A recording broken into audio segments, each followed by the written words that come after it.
Everyone, कैसे हैं आप सब।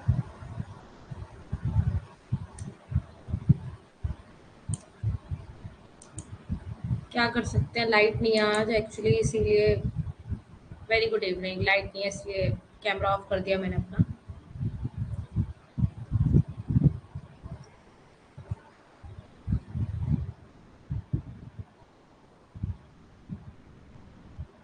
जल्दी से आ जाओ सब भाई, ज्वाइन कर लो फटाफट, आज बहुत इम्पोर्टेंट है।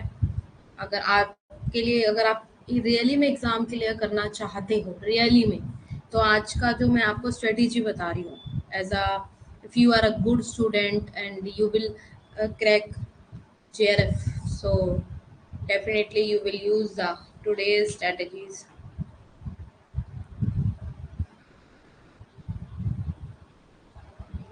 Very good evening Vandana ji, very good evening. फटाफट एक दो स्टूडेंट्स को और आने देते हैं, क्योंकि स्ट्रेटेजी डिस्कस करनी है तो फिर बार बार मज़ा नहीं आएगा, है ना। एक दो बच्चों का और वेट कर लेते हैं, एक दो मिनट तक, देखते हैं कौन कौन आ जाता है, फिर स्टार्ट करते हैं स्ट्रेटेजी। ठीक है, आज की जो स्ट्रेटेजी है, जो भी मैं आपको समझाऊंगी या बताऊंगी, ठीक है, उसको बस इतना याद रखना, उसमें से अगर आपने 20 बोल रही हूँ मैं, अगर आपने 70% भी उसको अगर आपने कवर अप कर लिया, तो मुझे नहीं लगता कि आपका एग्जाम क्लियर करने से कोई रोक सकता है, कोई भी नहीं रोक सकता। जल्दी से आ जाइए सब फटाफट, इतना टाइम लोगे, चलो फिर हम स्टार्ट करते हैं, है ना। चलिए, let's get started. So hello everyone, very good evening to all of you. Here I am Ashishika Gupta, your UGC Paper 2 Faculty of Economics. So let's get started with our fill up form. जैसा कि आप screen पे देख पा रहे हैं अपने, ये आपके चैनल्स हैं, इनको आप ज्वाइन करिए। ठीक है, कोई भी आपको न्यू अपडेट होगी, कोई भी न्यू इन्फॉर्मेशन होगी, वो आपको इजीली मिल जाएगी। ठीक है, नेक्स्ट आप आ जाते हैं, अगर आप देखते हैं अपनी स्क्रीन पे, तो पेपर फर्स्ट हो या पेपर सेकंड, उसके notes, PYQ with answers, 100+ mock test, quizzes, notes, sample paper कहाँ मिल रहे हैं आपको? ओनली और हमारे फिल फॉर्म पे देखने को मिल रहे हैं। सो नेक्स्ट आप देख सकते हैं, अगर आप मेरा कूपन कोड यूज कर सकते हैं, है ना, यूज कोड आशी स्टैंड, तो you will get 10% off any fill form courses. So आप स्क्रीन पे देख सकते हैं, I'm your mentor Ashishika Gupta. App पे आपकी क्लासेस होती हैं 8 बजे, मंडे टू सैटरडे। ठीक है, संडे को भी हमारी क्लास होती है, and 10 to 11 PM, not AM, PM भी आपकी क्लासेस होती हैं। एंड यूट्यूब पे आपकी जो 10 बजे क्लास होती है फ्राइडे एंड सैटरडे, वो आपकी रिकॉर्डिंग होती है। कौन सी होती है? Recording session. देन आप नेक्स्ट आ सकते हैं, देख सकते हैं कि आपको नोट्स डाउनलोड करने हैं, उसके लिए आपको प्ले स्टोर पे जाके फिल फॉर्म की ऐप को क्या करना पड़ेगा? इंस्टॉल करना होगा, है ना। इंस्टॉल करने के बाद अगर फिर भी आपको कोई प्रॉब्लम आती है, तो दिए गए इस नंबर पे आप कांटेक्ट कर सकते हैं। ठीक है, सो जिसने भी खुद को खर्च किया है, दुनिया ने उसी को गूगल पर सर्च किया। सो मेहनत करनी है, मेहनत करने से डरना नहीं है। And move forward to with our motivation, है ना। अपने मोटिवेशन के साथ स्टार्ट करते हैं। So there are so many beautiful reasons, बहुत सारे ब्यूटीफुल रीजन्स हैं टू बी हैप्पी, खुश होने के लिए, है ना। Remember you are one of them, तुम उनमें से एक को याद रखना। ठीक है, इसका मतलब क्या है? You are one of them, आपको पता है आप ही खुद के लिए, खुद का सबसे बड़ा रीजन है खुश होने के लिए। मिरर पे जाइए, मिरर के सामने खुद को देखिए, तो एक बार बताइए, दुनिया में आपके जैसा लॉयल इंसान कोई होगा आपके अलावा? आपसे ज्यादा आप किसी और पर ट्रस्ट कर सकते हैं? नहीं। आपसे ज्यादा आप किसी और के साथ प्रॉमिसेस जो हैं वो लॉयल्टी में कर सकते हैं? नहीं। आप अपने लिए करेंगे तभी दूसरों के लिए करेंगे। पहले आप खुद के लिए तो लॉयल हो जाइए। आप अपने लिए कुछ नहीं कर रहे हो, मिरर में जा रहे हो, जो आपको सामने दिख रहा है व्यक्ति, जो कि आप हैं, अगर आप उसी के लिए नहीं लॉयल हो, उसी के लिए कुछ नहीं कर रहे हो, उसी के लिए मेहनत नहीं कर रहे हो, उसका जो टारगेट है, गोल है, और सबकी भीड़ में आप लग रहे हो, सबकी हेल्प करनी है, तो एक बार बताओ, इट्स नॉट गुड थिंग। पहले अपने लिए खुद के लिए मेहनत करनी है, खुद के लिए खुद से उठकर मेहनत करनी है, खुद के लिए, अभी क्या होगा? पॉसिबल होगा।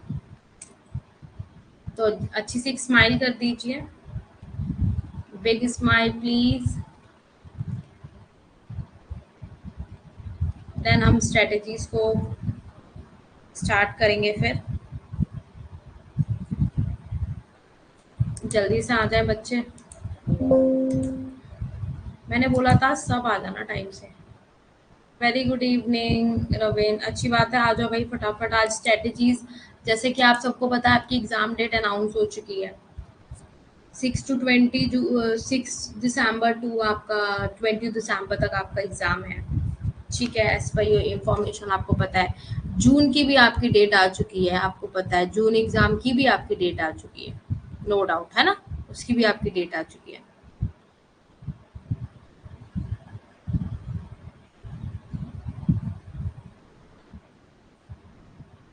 बल्कि आप नहीं, 20 तक एग्जाम नहीं है आपके, 22 तक एग्जाम है। ओके, आपके कब तक एग्जाम है? 22 तक है ना, 22 तारीख तक एग्जाम है आपके।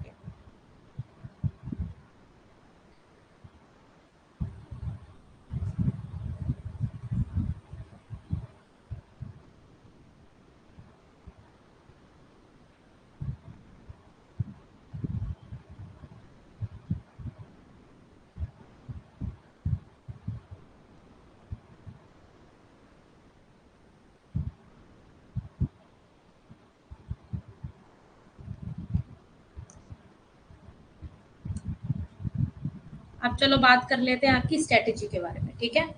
अब बात कर लेते हैं आपकी स्ट्रेटेजी के बारे में, चलिए स्टार्ट करते हैं फिर।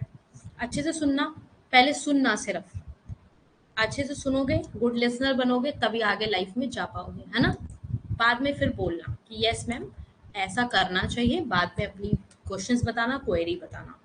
अभी सिर्फ ध्यान से सुनना, ये समझ लेना कि एक तरीके का आपका मेडिकेशन है, ठीक है। आप मेडिटेशन भी बोलते हैं ऐसे, कि आपको जेआरएफ की जर्नी के लिए एक छोटा सा मेडिटेशन है।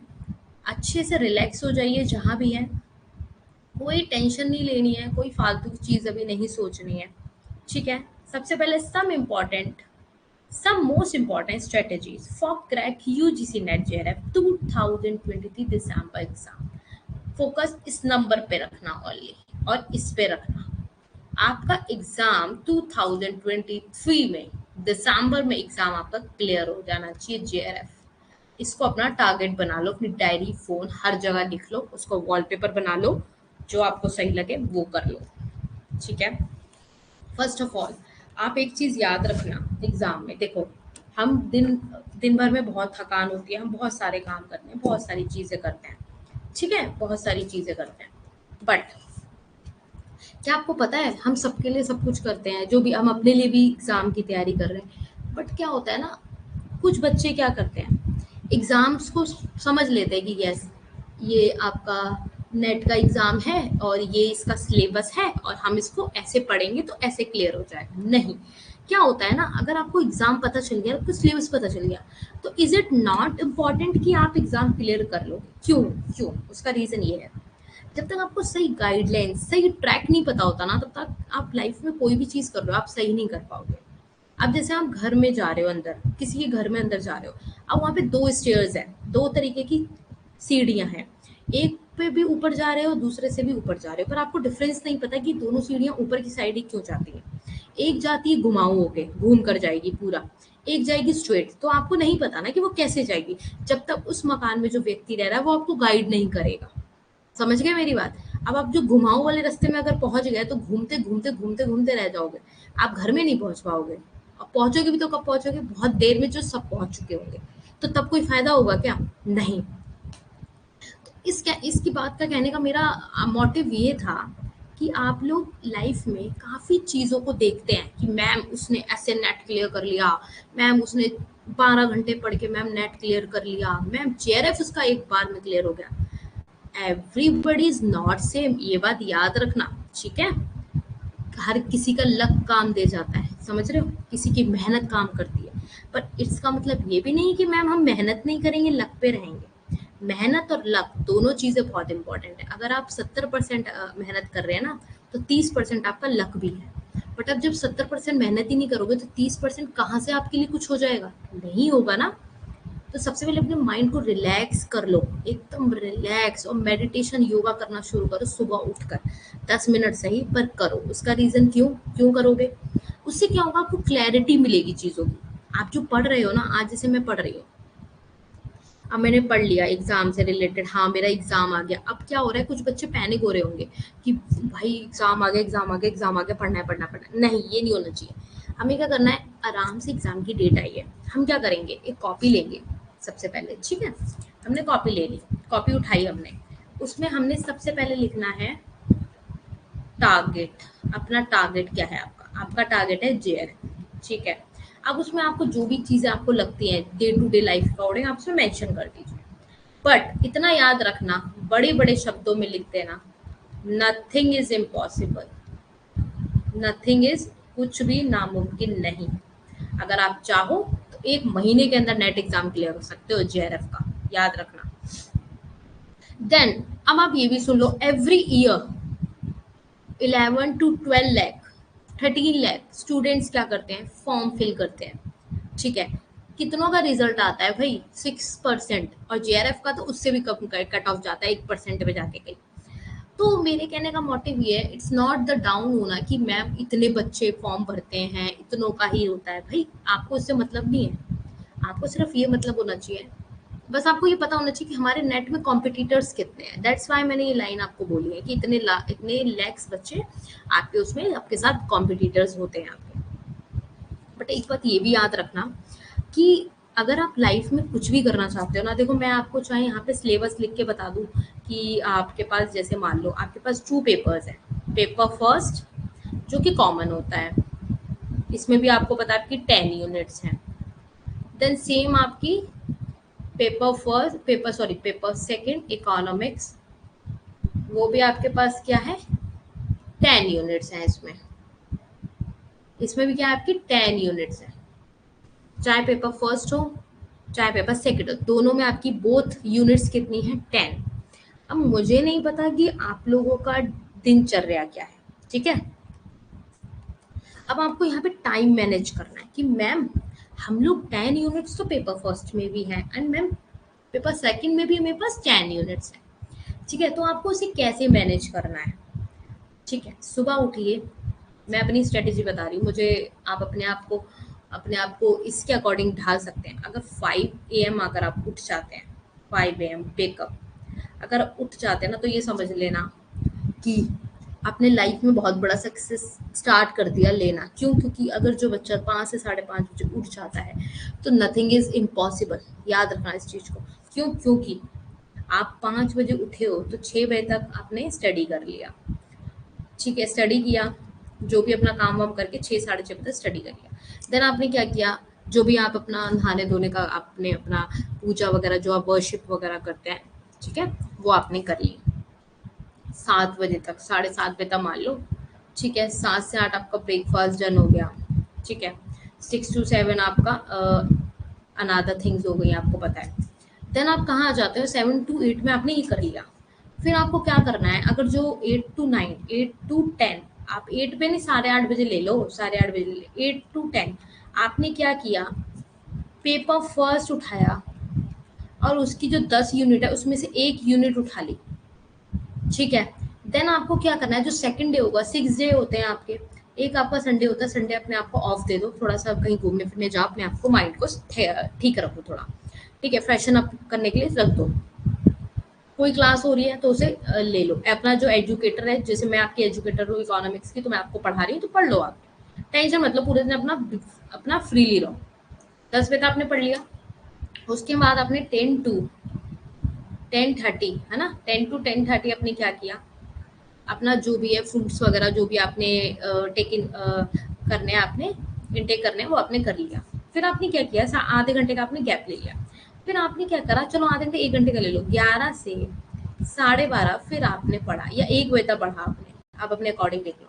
1 to 2 अपने आप को लंच के लिए दे दो। देन 2 to 3 कुछ स्टूडेंट्स अपना 1 to 3 एक बार के लिए गैप दे दो। अब आ जाओ इधर सेकंड यूनिट पे, अब क्या करना है सेकंड यूनिट पे।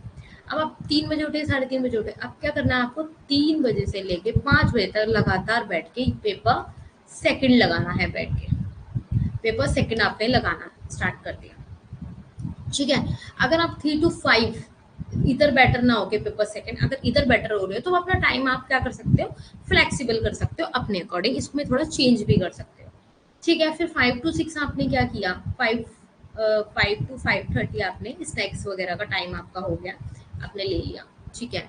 फिर आपने क्या किया, 6:30 तक आपने स्टडी करी, फिर कैरी फॉरवर्ड हो जाओ अपने जो भी आपकी क्लासेस होती हैं हमारी, ठीक है, उस पर हो जाओ कैरी फॉरवर्ड। 10 बजे अपना याद रखना 10 PM, चलो 10 to 11 तो हम लोग यहाँ क्लास करते हैं, इसलिए मैं आपको ये नहीं बोलूँगी। 11 बजे आपकी क्लास होती है ना, ऊपर 11 से पहले ही हो जाती है, तब तक सब फिट करके बैठ जाओ। 9 to 10 जब आपको गैप मिलता है उस बीच में, 10 to 11 जैसी आपकी क्लास ओवर हो, आपको क्या करना है, फोन ऑफ करके सिर्फ और सिर्फ आपको स्लिप करना है, सो जाना है। ये अगर आपने फॉलो कर लिया, गारंटी दे रही हूँ मैं, गारंटी। अगर ये आपने, तो मैंने जो टाइम लिखा है, प्लीज आप अपने अकॉर्डिंग इसको टाइम को चेंज कर सकते हैं, मुझे नहीं पता यहाँ पे किसका क्या टाइम है, बस मैंने आपको आइडिया दिया है पूरे दिन का कि आप ऐसे कर सकते हैं। अब इस बीच में आप अपने लिए कभी ऐसा भी कर सकते हैं अल्टरनेटिव डेज में जाकर, कि आप अपने लिए ना, जैसे पेपर निकाल लिया आपने, पेपर सॉल्व कर रहे हो आप, वो कर लिया, कभी उसकी जगह लगा लिया आपने, ठीक है। कभी आपने अपने लिए जैसे कुछ अलग सा कुछ बुक पढ़ने के लिए टाइम निकाल लिया। देखो, हर चीज के लिए टाइम देना, ये नहीं कि बिल्कुल इसमें घुट जाना है एकदम, नहीं, ये भी नहीं करना है। थोड़ा बहुत ठीक लग रहा है, देख लेते हो, कहीं सो वो तो नहीं गए तुम लोग।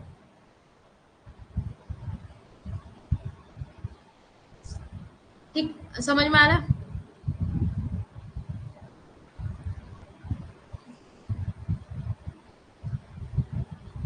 आफरीन की रूटीन है ये, वेरी गुड, वेरी नाइस। अब मैं आगे आ रही हूँ इकोनॉमिक में कैसे स्टार्टिंग करना है, इकोनॉमिक्स में क्या पढ़ना है, सब बता रही हूँ, वेट एंड वॉच, ठीक है। अभी सिर्फ सुनते जाओ, सिर्फ सुनते जाओ, क्योंकि जो फ्लो में आ रहा है ना वो आने दो, क्योंकि क्या होता है ना, कुछ अच्छी बातें निकल के आ रही होती है, इसलिए मैं कमेंट्स नहीं देख रही हूँ आप लोगों के। अब आ जाओ सेकेंडली, अब आपको क्या करना है ना, पहली स्ट्रेटेजी आपकी होनी चाहिए, फर्स्ट स्ट्रेटेजी, कि ऑल एमसीक्यू आप क्या करो, पहले मेरी बात सुनो, आपने क्या किया, पर यूनिट उठाओ, पर यूनिट आपकी 10 यूनिट्स है, ऑल ओवर 10 यूनिट्स है, पर यूनिट उठाओ, 1 2 3 4 5 6 7 8 9 10, 10 यूनिट्स है, 10 यूनिट्स को कवर किया, उस यूनिट से आपने क्या किया, पर यूनिट से एमसीक्यूज पीवाईक्यूज उठाओ बुक में से, और उसको सॉल्व करो, सेम सेम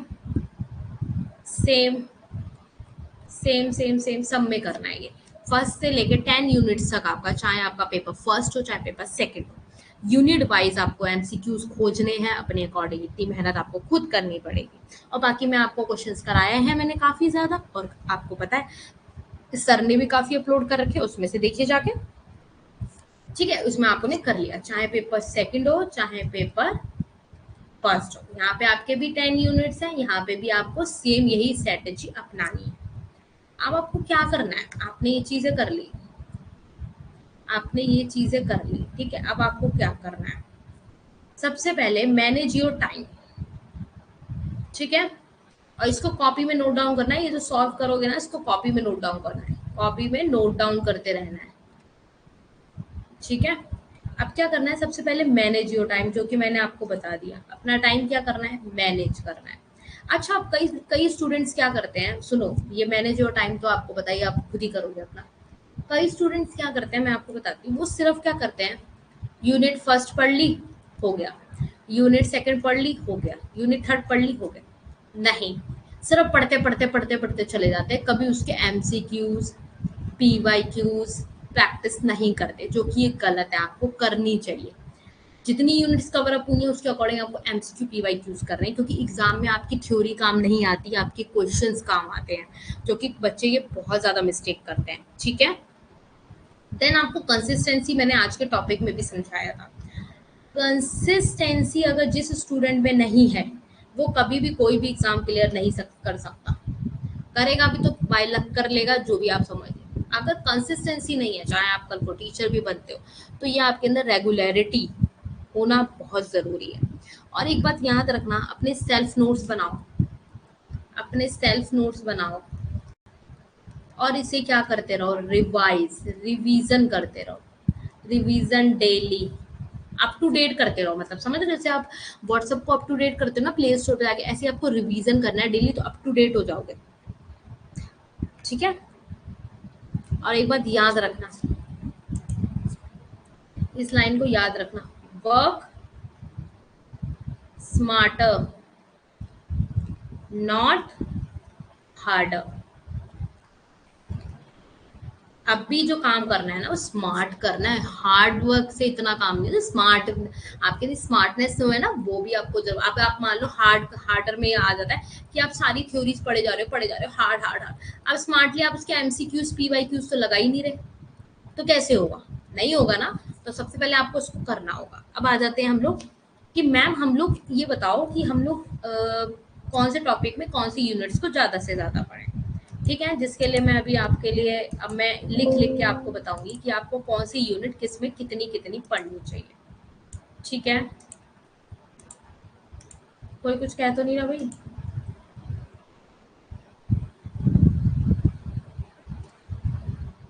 ठीक है, मोटिवेट ही होना है बेटा, आखिरी मोटिवेट ही होगी तभी लाइफ में कुछ करेंगे, है ना। और सबसे बड़ी बात याद रखना, मिरर के सामने डेली देखो खुद को कि हम दुनिया के लिए इतना सब कुछ करते हैं, हम खुद के लिए क्यों नहीं करते। और खुद के लिए करोगे तभी किसी लायक बनोगे, तो दूसरे की भी हेल्प करोगे।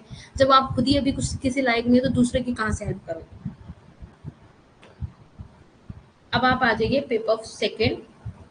पेपर फर्स्ट का मैं बाद में बताऊंगी, पहले मैं पेपर सेकंड की बात कर लेती हूँ। अर्थशास्त्र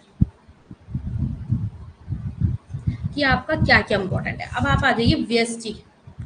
पहली यूनिट हो गई आपकी व्यष्टि, व्यष्टि अर्थशास्त्र।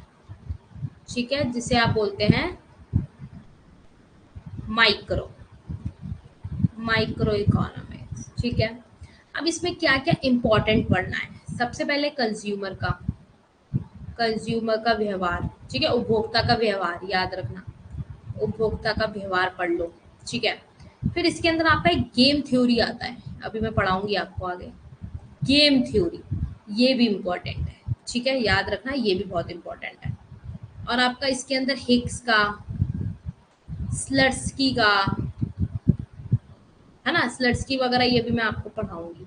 ठीक है, इसके अलावा आज जो हमने पढ़ा था ये वाला आपका अनसर्टेनिटी वाला, ठीक है, अनसर्टेनिटी वाला टॉपिक है, ये पढ़ना है। डिमांड सप्लाई हो गया आपका, demand supply, types of good, types of goods, substitution effect,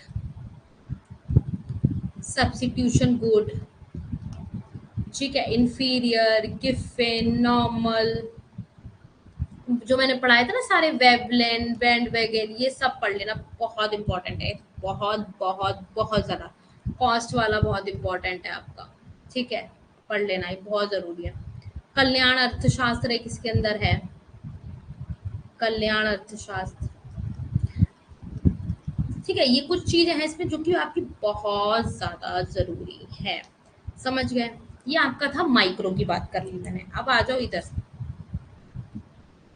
unit second. किसकी बात कर रही हूँ मैं? समष्टि अर्थशास्त्र की। किसकी बात कर रही हूँ मैं? Macro economics, macro economics. ठीक है, अब मैंने मैक्रो इकोनॉमिक्स में देख लिया, एक तो आईएसएलएम सबसे पहले मुझे हमेशा याद रहता है, आपका आईएसएलएम वाला मॉडल आता ही आता है। बिजनेस साइकिल आएगा ही आएगा, ये मोस्ट इंपॉर्टेंट है, बिजनेस साइकिल आएगा ही आएगा आपका। यहाँ पे लिख देती हूँ, बिजनेस साइकिल क्या बोलते हैं आपको हिंदी में? व्यापार चक्र, व्यापार चक्र। अब आपका इसमें आपका नेशनल इनकम, आपका जीडीपी, जीएनपी, है ना, राष्ट्रीय आय वगैरह पढ़ते हो ना, ये राष्ट्रीय आय वगैरह ये आता ही आता है, इससे क्वेश्चंस आते हैं। डेप्रिसिएशन माइनस जीडीपी तो क्या हो जाएगा, है ना, ये सब।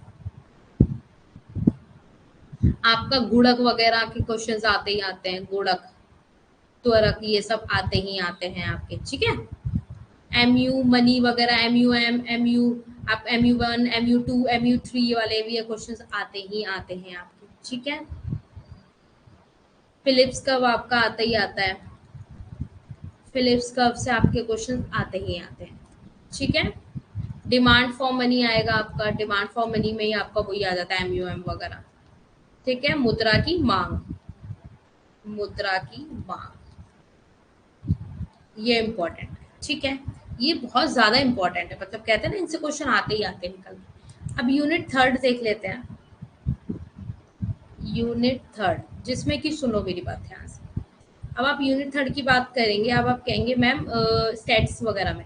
अब स्टैट्स में आप याद रखना, इसमें मैं आपको कुछ लिखना नहीं चाहूंगी कि आप ये पढ़ लो, ये मत, ये it's up to me, it's up to me, it's up to your educator, your educator. यहाँ पे मैंने इसलिए लिख दिया कि आपको याद रहे, ये मैं जो कराऊंगी इसमें से वही आएगा, ये मैं इसमें आपको कंफ्यूज नहीं कर सकती, क्योंकि अगर आप पीजी करके आए हो अच्छे लेवल पे तो मुझे आपको बताने की जरूरत नहीं है, क्योंकि थोड़ा सा स्टैटिकली चीजें हो जाती हैं, तो इसलिए मैं आपको कंफ्यूज नहीं करना चाहती। ऐसी यूनिट 4 आपकी मैथमेटिकल हो गई, same it's up to me, मैं कराऊंगी आपको, मेरे ऊपर है। आपकी यूनिट हो गई, मान लो ये आपकी स्टैट्स वगैरह हो गई, या आपकी क्या कहते हैं स्टैट्स वगैरह हो गई आपकी, और ये आपका, चलिए ये छोड़ देते हैं, ये वाला रहने देते हैं, अभी आगे बात करते हैं, ठीक है। अब आ जाइए, आपका फोर्थ यूनिट हो गई, अब यूनिट आ जाइए आपकी 5, जो कि हम पढ़ चुके हैं, इंटरनेशनल, इंटरनेशनल ट्रेड, अंतरराष्ट्रीय, ठीक है, अंतरराष्ट्रीय अर्थशास्त्र। अब आप अंतरराष्ट्रीय अर्थशास्त्र की बात कर रहे हैं, तो इसमें आप पूछेंगे मैम क्या क्या इंपॉर्टेंट है, जो कि मैं ऑलरेडी आपको बता चुकी हूँ इसमें।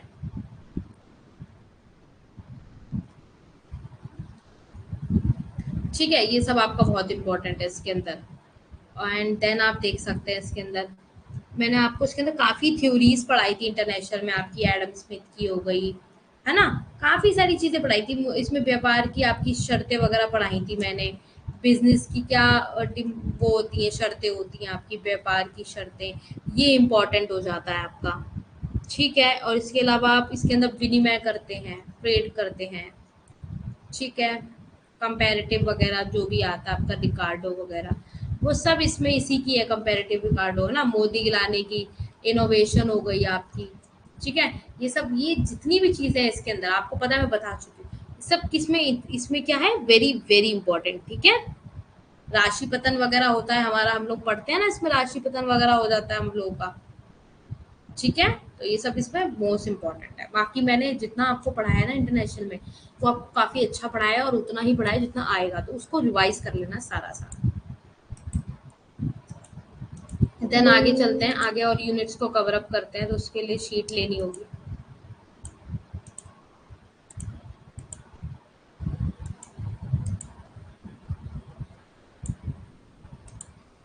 कुछ कोई कुछ कह तो नहीं रहा?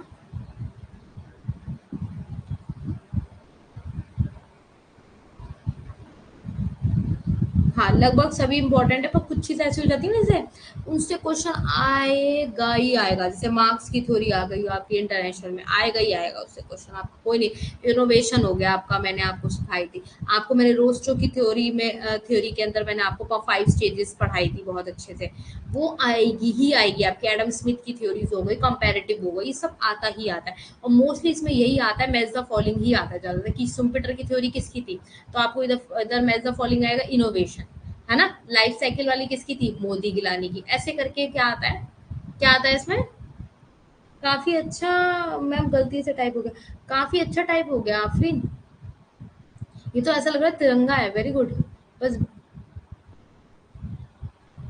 ठीक है, ओके, ब्लू कलर बस थोड़ा सा वो लग रहा है, बाकी तो अच्छा लग रहा है। इसमें कैसे कर दिया तुमने टाइप, ये ऐसे भी टाइपिंग होती है, ठीक है। अब आगे आ जाते हैं, अब आगे बात कर लेते हैं।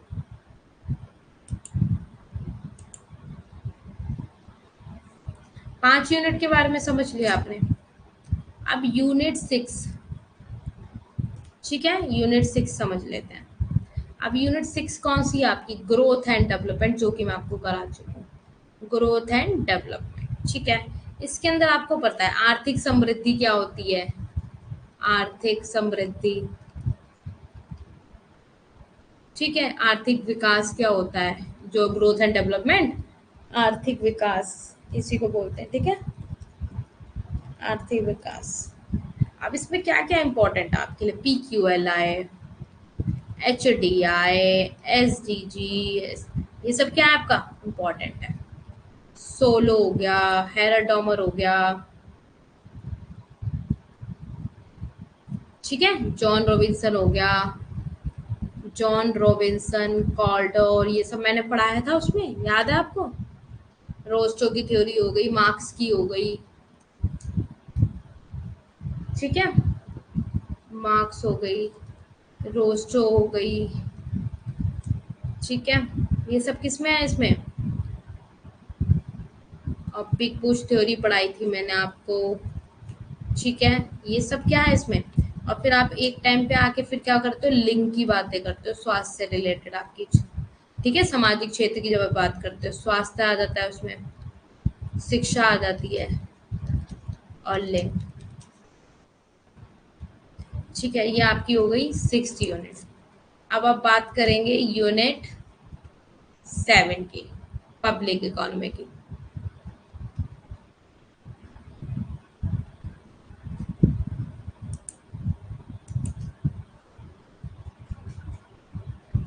एक सेकंड रुकना।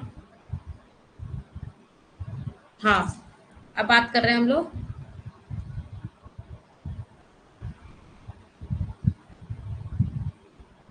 हाँ, मुद्रा और बैंकिंग की बात कर रहे हैं हम लोग, मनी एंड बैंकिंग की बात कर रहे हैं हम लोग। मनी एंड बैंकिंग, इसके अंदर आपकी क्या इंपॉर्टेंट है? मनी एंड बैंकिंग, इसके अंदर आपको पता है मुद्रा, मुद्रा के घटक पढ़ोगे आप, घटक पढ़ोगे, इसमें इंपॉर्टेंट है। केंद्रीय बैंक पढ़ोगे इसके अंदर आप, ठीक है, आप किसके अंदर बैंक्स के बारे में पढ़ते हो, है ना, आगे जो भी इसके मतलब लाइक काफी डिसएडवांटेज एडवांटेज ये सब चीजें पढ़ोगे आप, फिर बाजार पढ़ोगे, कैपिटल मार्केट पढ़ोगे इसके अंदर, ये सब देखोगे, ठीक है। अब यूनिट आ जाओ 8 पे, अब यूनिट 8 पब्लिक फाइनेंस, ठीक है, लोक अर्थशास्त्र, लोक अर्थशास्त्र, पब्लिक फाइनेंस, पब्लिक इकोनॉमी, ठीक है। अब अपने पब्लिक इकोनॉमी में जैसे आप देख सकते हैं, टैक्स हो गया, नॉन टैक्स हो गया, direct tax, indirect tax, direct and indirect हो गया, लोक व्यय हो गया, ठीक है, इसके अंदर सब पढ़ रहे हो। फिर आपके सरकारी बजट वगैरह क्या है, बजट पढ़ोगे, सरकारी बजट हो गया आपके, और भी बजट के गुणक वगैरह सब चीजें पढ़ोगे इसमें, ठीक है। फिर किसका किस पे कर का भार पड़ता है ये पढ़ोगे, राजकोषीय नीतियां पढ़ोगे, ये सब इसमें पढ़ेंगे हम लोग, इसमें भी काफी टाइम नहीं लगेगा, डोंट वरी, इसमें मैं वही कराऊंगी जो इम्पोर्टेंट है। अब आप आ जाइए यूनिट 9, यूनिट 9 और यूनिट 10, ये दोनों में यूनिट यूनिट 9 ही पहले पकड़ लेती हूँ मैं, इंडियन इकोनॉमी, ये सब क्या है आपका, इसमें थोड़ा बहुत कराऊंगी नोट्स से, बाकी आपको सब करंट आएगा इंडियन इकोनॉमी में, करंट ही आता है, तो इसको हम लास्ट में पढ़ेंगे एकदम। तो ये भी मेरे ऊपर है, it's up to your educator, educator, ठीक है, आपके एजुकेटर के ऊपर है। अब आप आ जाओ यूनिट 10, यूनिट 10 में किसकी बात कर रहे हैं हम, इन्वायरमेंट के बारे में, पर्यावरण, पर्यावरण, ठीक है।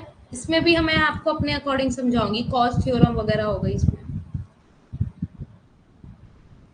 ठीक है, बाजार में विफलता क्यों होती है, पर्यावरण की जनसंख्या की क्या इसमें होता है, पॉपुलेशन से रिलेटेड पढ़ेंगे आप, ठीक है, फिर उसका मेजर करना सीखेंगे, फिर आपका एज के अकॉर्डिंग एज स्ट्रक्चर पढ़ेंगे, फिर आपकी एज लिमिटेशंस पढ़ेंगे, ठीक है, बहुत सारी चीजें हैं इसके अंदर जो आप पढ़ेंगे, ठीक है।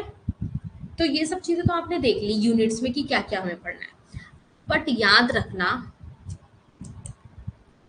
मोस्ट इम्पॉर्टेंट जो है वो है आपकी micro, macro, growth and development, international, और लास्ट में आपका इंडियन इकोनॉमी तो है ही है, देन पब्लिक, पब्लिक इकोनॉमी, ठीक है। सुनो मेरी बात ध्यान से, अब आप कहोगे मैम आपने ये सब चीजें यही क्यों बोली, ठीक है, देन आप वो भी ले लो, money and banking, money and banking. अब सुनो, स्टैट्स मैथ वगैरह वो तो मैं ही पढ़ाऊंगी, वो तो आप पीवाई क्यू एमसीक्यू से पढ़ोगे तो वो भी हो जाएगा, उसकी कोई टेंशन नहीं। अब आप माइक्रो मैक्रो पे फोकस करना है अब आप लोगों को। सबसे पहले ग्रोथ है इंटरनेशनल, मैं आपको पढ़ा चुकी हूँ, आपको ही पता है कितना पानी में है, कितना टफ है, नहीं है, आपको बहुत अच्छे से पता चल चुका है, ठीक है। हमारा किस पे फोकस होगा, माइक्रो हमारी इज गोइंग ऑन, अभी चल रही। अब मेरी कोशिश यही रहेगी आपको कि आज क्या है आपका, थर्सडे है, क्या बोल रही हूँ मैं, थर्सडे सॉरी, ट्यूसडे है आज। नेक्स्ट वीक तक आपकी माइक्रो में कंप्लीट कर दूँ, ठीक है। मैं नेक्स्ट वीक तक आपकी मैं माइक्रो कंप्लीट कर दूँ। मैक्रो मैक्रो भी मैं आपकी 15 डेज में कंप्लीट कर दूंगी, अगर आपकी 2 क्लासेस हुई, इसका मतलब क्या हुआ, 30 क्लासेस, है ना। और ये भी हो सकता है थोड़ा जल्दी कर दूं, ये हमारी हो चुकी है। पब्लिक इकोनॉमी में मुझे ज़्यादा टाइम नहीं लगेगा। मनी एंड बैंकिंग में आपको मुद्रा कोष वगैरह ये सब मैं समझा दूंगी, इसमें मुझे टाइम नहीं लगेगा। इसमें ज़्यादा से ज़्यादा दोनों को अगर मैं टाइम दूँ तो मैं 10 डेज में मीन्स 20 क्लासेस में कवर अप करवा दूंगी। इंडियन इकोनॉमी लास्ट में जब एग्जाम होगा तभी करवाऊंगी मैं ये, ठीक है। इन्वायरमेंट हो गया, ये सब हो गया, ये सब मैं ऊपरी ऊपरी पढ़ाऊंगी क्योंकि इसमें कोई आपका इतना इंपॉर्टेंट नहीं है। स्टैट्स हो गया, ये पढ़ाएंगे, मैथ्स पढ़ेंगे, इकोनोमेट्रिक्स पढ़ेंगे, ये सब मेरे ऊपर है आपका। आपको किस पे ध्यान देना है, micro macro, growth and development, public और स्पीड, ठीक है। इसको पढ़ लो, 6 यूनिट अगर पी गए घोट के, तो इसके हम एक बात याद रखना, मुझे नहीं मतलब कौन क्या बोलता है, कोच किसको क्या पता है, मुझे अपने एक्सपीरियंस से जितना पता है, ठीक है। मैं कोई इतनी इंटेलिजेंट स्टूडेंट नहीं थी, मतलब थी की बात कर रही हूँ, अब तो हूँ, और प्रीवियस में भी थी। जब मैं एवरेज बता रही हूँ, मैं बहुत एवरेज स्टूडेंट रही हूँ, कोई इतनी अच्छी स्टूडेंट नहीं रही हूँ। मैंने अपने ऊपर ये चीज़ें लागू करी है तो मुझे पता चला है कि अगर आप चाहो ना तो बहुत कुछ कर सकते हो। तो एवरेज स्टूडेंट तो बहुत अच्छे से कर लेगा, जो इंटेलिजेंट है वो तो सारे ही कर लेगा, ठीक है। तो आपको किसी चीज़ को करने के लिए ज़रूरी नहीं है परफेक्ट हो, आप एवरेज हो तो भी आप कर लो, ये मेरा मानना है। ये स्ट्रैटेजी आप अपनाओ, इसको करो अपने अकॉर्डिंग, माइक्रो मैक्रो को घोट के पीछे पीवाईक्यू एमसीक्यूज के करने ही करने हैं, पीवाईक्यूज और एमसीक्यूज। और एक बात याद रखना, ये लाइन ना यहाँ पे टैग लिख लो, अगर, ये मेरी लाइन है, अगर आज अगर आज टाइम मैनेज कर लिया ना अपने लिए, अगर आज टाइम मैनेज कर लिया अपने लिए, अपने खुद के लिए, तो कल हर एक वक्त आपका होगा, हर वक्त आपका होगा, आपका खुद का होगा, किसी और का नहीं, खुद का होगा, खुद का होगा। ये मेरी लाइन है, ये मैंने खुद से अपने लिए बनाई है, ये मेरा कोट है, ठीक है, मेरा छोटा सा कोट है, तो ऐसे आप समझ सकते हैं। अगर आज आपने टाइम मैनेज कर लिया ना, आप लोग सोचोगे कि यार मुझे ये भी करना है, कोई अगर जॉब कर रहा है ना तो भाई वो आपके ऊपर है, आप करो कंटिन्यू, मैं नहीं बोल सकती कि आप छोड़ो।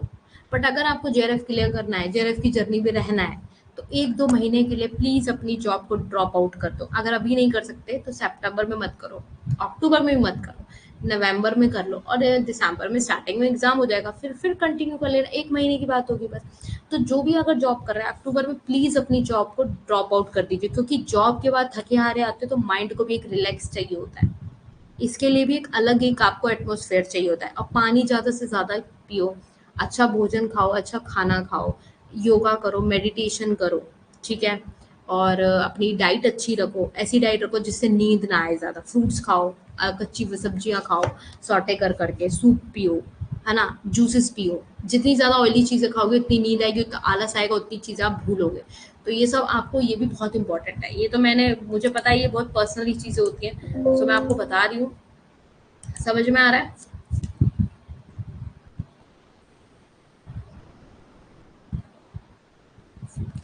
क्या याद है लगभग लगभग? अच्छा, आपका आपका सिलेबस हो जाएगा मेरे अकॉर्डिंग नवंबर के फर्स्ट वीक तक कंप्लीट हो जाएगा। नवंबर भी नहीं लगेगा, मुझे लगता है अक्टूबर लास्ट तक हम कंप्लीट कर लेंगे, हमारी कोशिश यही होगी। बाकी आगे का मुझे नहीं पता, मैं नहीं कह सकती, बट मुझे, मेरी जहाँ तक कोशिश है आपकी अक्टूबर 31 अक्टूबर या 4 to 5 नवंबर के बीच में आपका सिलेबस पूरा कंप्लीट हो जाएगा। अब किसी की कोई क्वेरी है या कुछ समझ में नहीं आया, किसी को कोई स्ट्रेटेजी समझ में नहीं आई, किसी को कोई टॉपिक समझ में नहीं आया, तो बता सकते हो। इससे ज़्यादा देखो तुम्हें कहीं कोई नहीं समझाने वाला, ठीक है?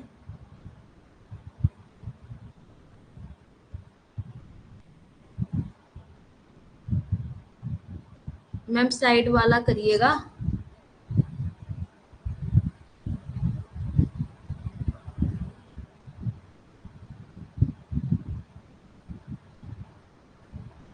अच्छा, आपके लिए पेपर फर्स्ट आपने टच भी नहीं किया है। अगर आपने पेपर फर्स्ट टच भी नहीं किया ना, तो वंदना जी आप अभी से ही कोशिश करो कि आप पेपर फर्स्ट पे कम से कम, ज़्यादा से ज़्यादा तो नहीं मैं बोल रही हूँ, 2 आवर्स तो आपको देने ही पड़ेंगे पेपर फर्स्ट को। अगर आपने नहीं दिया ना, तो आप ये सोच लेना जेआरएफ कैसे करोगे आप। इवन नेट भी नहीं हो पाएगा अगर पेपर फर्स्ट आपने टच भी नहीं किया है तो। अब पी वाई क्यूज और एमसीक्यूज वगैरह लगाओ। जैसे 10 यूनिट्स में से आपकी कुछ यूनिट्स बहुत ईजी हैं, बहुत ईजी है आपकी। टीचिंग एप्टीट्यूड मुझे ईजी लगती है, ठीक है, मुझे, मैं अपने अकॉर्डिंग बता रही हूँ। आईसीटी आपका बहुत ईजी है, कोई इतना टफ नहीं है। रिसर्च में आप ज़्यादा घुसना नहीं चाहते तो मत घुसो, ठीक है। कोई ज़रूरी नहीं है कि उसके अंदर मैथ्स और रीजनिंग जिसकी अच्छी है उसने तो कर ही लिया अच्छे से, डीआई वगैरह। तो ये सब आप करोगे अपने आप से, मतलब ये तो आपको करना पड़ेगा। आप सोचो कि नहीं, आप मैम मैं पेपर सेकंड करके, नहीं, ऐसा नहीं हो पाएगा, ठीक है। लोमन क्या कहते हैं, अच्छा लोमन की बात से कितने कितने लोग अग्री है? मैं तो पहले ही बोला था आपको, स्लाइड से तो पढ़ाना ही है, वो तो बस थोड़ा बहुत आपको कभी कभार लिख कर इसलिए पढ़ाती हूँ क्योंकि आप लोग बिल्कुल बिल्कुल भी चीज़ों को समझ नहीं पाते।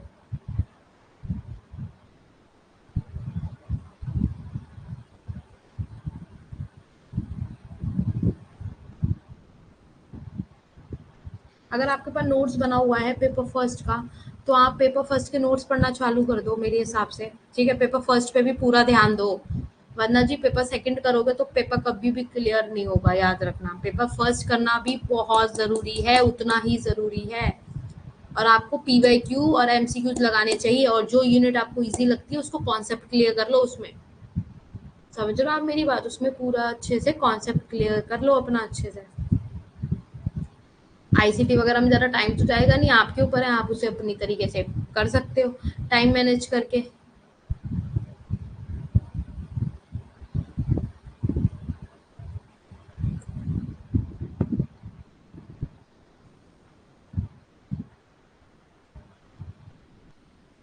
यूनिट क्लियर है तो फिर एमसीक्यू पीवाईक्यू करो भाई, वरना जी बुक ले लो, पीवाईक्यू एमसीक्यू ज़्यादा से ज़्यादा लगाओ, ज़्यादा से ज़्यादा प्रैक्टिस करनी चालू कर दो फिर।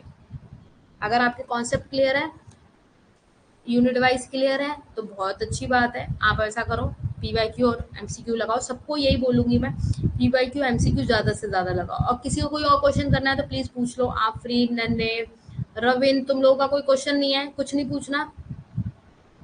स्ट्रेटेजी कैसी लगी, समझ में आई, अच्छी लगी, फॉलो करना चाहोगे?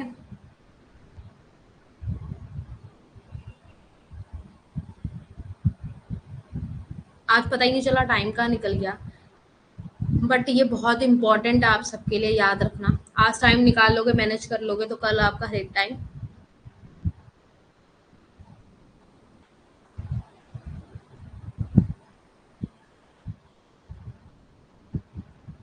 ठीक है, कोई बात नहीं। हाँ, तो आप उनकी भी ले सकते हो। क्या कहते हैं, आर के गुप्ता की भी अच्छी है आपकी, और अरिहंत भी अच्छी है आपकी। अब केवीएस मदान भी काफ़ी अच्छी है। और आपकी क्या कहते हैं, वो कौन सी बुक थी, कौन सी बुक थी आपकी, अरे याद नहीं आ रहा है मुझे, एक बुक और थी, वो भी अच्छी है, वो उससे मैंने पढ़ाई करी है ना, इसलिए मुझे। आर्यंत अच्छी है, ऐसा कुछ नहीं, पर एक बुक से मत पढ़ो, 2 बुक से देखो, क्योंकि अगर वही सेम क्वेश्चन दूसरी बुक में भी देख सकते हो। कभी कभी क्या होता है, कभी कभी मिस्टेक्स हो जाती है ना बुक में आंसर्स में, तो आपको उससे प्रॉब्लम नहीं होगी, इसलिए बोल रही हूँ मैं। तो वेरी गुड, अरिहंत की है ही आपके पास, ये भी स्मदान की बुक है ही आपके पास, बस आपको बुक लेनी क्यों है? अब नहीं लेनी बुक, ठीक है, अब बुक नहीं लेनी, उसी से पढ़ो।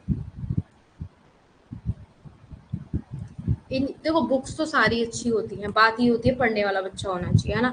और पेपर सेकंड के लिए भी आप पीवाई क्यूज लगाओ ज़्यादा से ज़्यादा। ज़्यादा से ज़्यादा पेपर सेकंड के एमसीक्यू पीवाईक्यूज लगाने शुरू कर दो। और यूनिट वाइज मैंने जितनी स्ट्रेटेजी समझाई, जो समझाई है मैंने, यूनिट वाइज एमसीक्यू पीवाईक्यू खोजो और उसके आंसर लगाओ, उसको नोट डाउन करो। और अगर कोई कॉन्सेप्ट नहीं समझ में आता है, गूगल में सर्च करो जाकर, किसी का वेट मत करो कि शाम को क्लास है तभी हम पूछेंगे, उसी टाइम लो गूगल सर्च करो। सब कुछ दुनिया में आजकल गूगल कर सकते हो। कुछ भी नहीं समझ में आया तो शाम को आप पूछ लो कि मैम ये नहीं समझ में आया, तो आफ्टर क्लास हम लोग वो सब चीज़ें सॉर्ट आउट कर सकते हैं।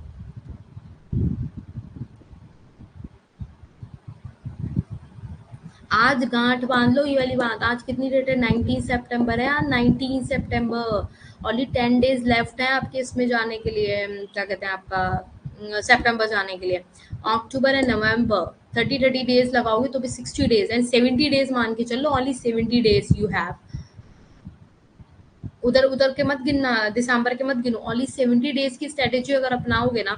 कल अपनी स्ट्रेटेजीज गूगल मीट पे जल्दी मीटिंग करते हैं, अभी रुको, अपनी गूगल मीट पे मीटिंग करते हैं, फिर आप लोग अपनी स्ट्रेटेजी मेरे साथ शेयर करोगे, फिर मैं आपको वहाँ पे गाइड करूँगी, ठीक है। और जल्दी करती हूँ गूगल मीट, एक्चुअली डे में टाइम नहीं हो पाता है, नाइट पे तुम्हारी क्लासेस होती हैं तो इसीलिए नहीं हो पाता, बट देखते हैं किसी दिन क्लास ना करके गूगल मीट करेंगे। बट अपनी अपनी स्ट्रेटेजीज बना लो और अच्छे अच्छे कोड्स याद करो अपने लिए, लिखो उसको 4 बार और लिखना चालू करो, मेडिटेशन करो, योगा करो, बहुत इंपॉर्टेंट है कि अच्छे एग्जाम को क्रैक करने के लिए, अच्छे स्टूडेंट के लिए। ठीक है, बैठे बैठे भी बैक में पेन होता है तो उससे आपको रिलैक्स फील होगा। अच्छा डाइट खाओ, ठीक है। और रात में सोते टाइम इतना हैवी मत लो, फ्रूट्स वगैरह खाओ, सैलेड वगैरह खाओ, ठीक है। मिल्क पी के सो जाओ, टाइम अच्छा स्केड्यूल करो। यही तो प्रॉब्लम है, वरना जी स्कूल वाले नहीं छोड़ने देते, पता है मुझे। मुझे भी काफ़ी, मतलब अभी नहीं, काफ़ी टाइम हो गया, 1 ईयर एगो की बात है, बिफोर। डीपीएस स्कूल है ना, दिल्ली पब्लिक स्कूल, तो वो तो आपको पता है हर जगह ब्रांच है, दिल्ली में भी है। तो वहाँ से मैंने मतलब लाइक, मतलब वहाँ से आप कुछ भी कह लीजिए, मेरे नोन में वहाँ पे लोग पढ़ाते हैं, तो उन्होंने काफ़ी मुझे अंदर, मैनेजमेंट होता है पूरा, तो वहाँ पे काफ़ी बात बात हुई थी, तो मेरे लिए उन्होंने बात करी होगी मेरे से विदाउट माई परमिशन। उन्होंने सोचा चलो ठीक है पढ़ा लेंगे, बट भाई मैंने ज्वाइन नहीं किया। उसका रीज़न यही था कि आई नो वो बहुत अच्छी जगह है, डीपीएस में पढ़ाना ही एक बहुत बड़ी बात है। दिल्ली पब्लिक स्कूल में आपका इंटरव्यू क्लियर नहीं होता है। फिर भी मैं इंटरव्यू देने गई थी वहाँ पे, क्योंकि मुझे जॉब नहीं करनी थी, बट फिर भी मैंने इसलिए दिया कि मुझे पता चले मैं कितनी पानी में हूँ, या मैं कितनी कॉन्फिडेंस हूँ या नहीं हूँ। दिया तो बहुत जगह है, पर एक दिल्ली पब्लिक स्कूल में बैठ के अगर आप इंटरव्यू दे रहे हो ना, आपके सामने 10-11 लोग हैं, तो बहुत बड़ी बात हो जाती है। तो वहाँ पे जब मैंने इंटरव्यू दिया, मेरा रिजल्ट आया, जब मैं फाइनलाइज हुई थी, तो मैंने सोचा था कि मैं 1-2 महीने के लिए मैंने करा था वहाँ पे, 1-1.5 महीने के लिए करा था।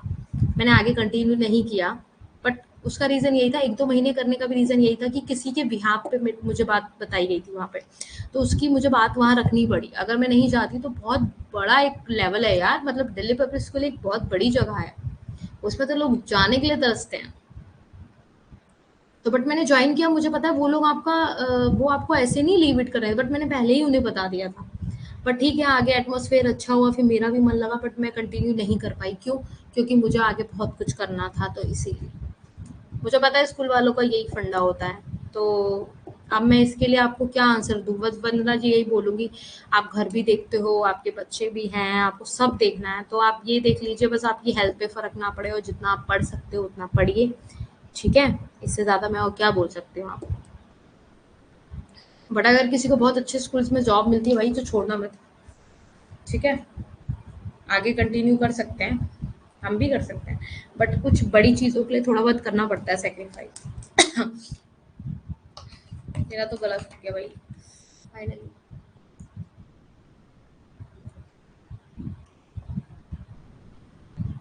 हाँ जी, किसी का कोई क्वेश्चन हो तो पूछ लो, वरना फिर चलते हैं।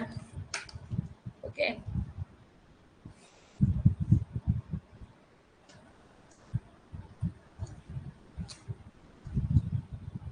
किसी का कोई क्वेश्चन है तो पूछ लो, वरना फिर चलते हैं। पूछना है तो पूछो भाई।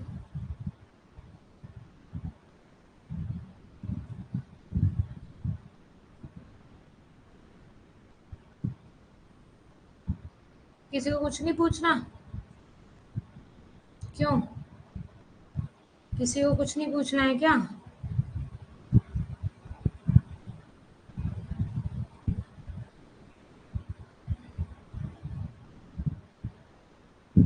ये गाइडेंस को फॉलो भी करना है। ये गाइडेंस को जो स्टूडेंट फॉलो करेगा ना, याद रखना मेरी गारंटी है उसका जेआरएफ होगा, नेट भी नहीं जेआरएफ होगा, अगर वो इतनी शिद्दत से पढ़ ले। तभी तो मैंने आपको बोला था, वरना जी यही मैं, तभी मैंने आपके लिए कोई एक कमेंट नहीं यहाँ पे लिखा है, उसका रीजन यही है, मैं नहीं बोलूंगी क्योंकि मुझे पता है स्कूल से आने के बाद मैंने भी ये लाइफ जी है। बल्कि आते आते 4 बज जाते हैं, आओगे आप 4 बजे आओगे, अपना थोड़ी देर बैठोगे तो 5 बज जाएंगे, फिर क्या कर लोगे आप मुझे बताओ, शाम का टाइम हो जाता है, नहीं कर सकते, कुछ भी पॉसिबल नहीं है। पता है स्कूल जॉब अगर आप कर रहे हो ना तो बहुत टफ हो जाता है, वो भी उस लेडी के लिए जो भाई घर भी देख रही है, बच्चे भी देख रही है, तो बहुत बड़ी बात है, मुझे पता है।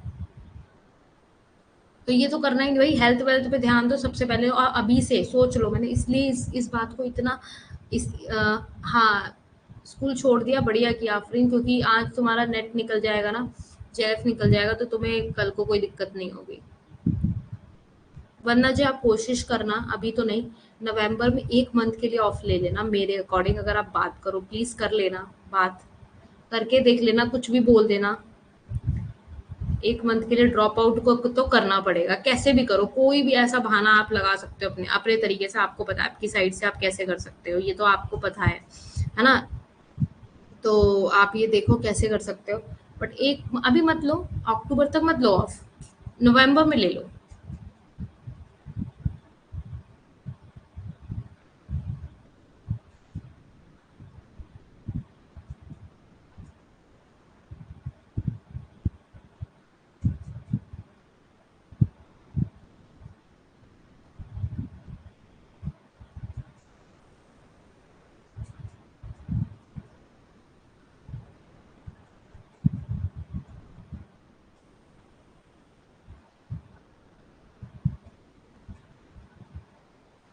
देखो मैं तो आपको ये चीज बोलूंगी, बाकी तो आपके ऊपर है, मैं क्या बोल सकती हूँ। हाफ डे जाना पड़ता है तो हाफ डे कर लो, हाफ डे भी सही है।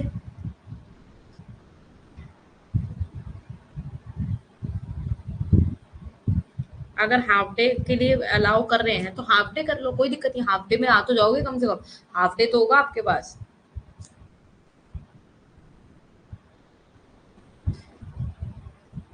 हाँ आप लीव कर लो, वरना जी आपको अभी भी अगर कुछ क्वेरी है तो पूछ सकते हैं, वरना हम भी सब लीव कर देंगे, ओके।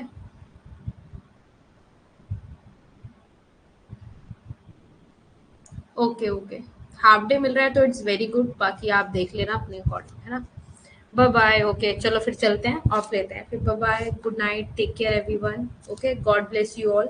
कल मिलते हैं सेम टाइम सेम जगह, ठीक है, ध्यान रखना सब अपना, और प्लीज आज से ही टाइम पे सो, स्ट्रेटेजी फॉलो करो, आज से ही करोगे तो ही होगा कुछ, वरना कुछ नहीं होने वाला। आज की डेट लिख लो, और जब एग्जाम हो जाएगा ना, रिजल्ट आएगा, तब की डेट लिख के रखना अपने पास, ये वर्डिंग्स मेरे।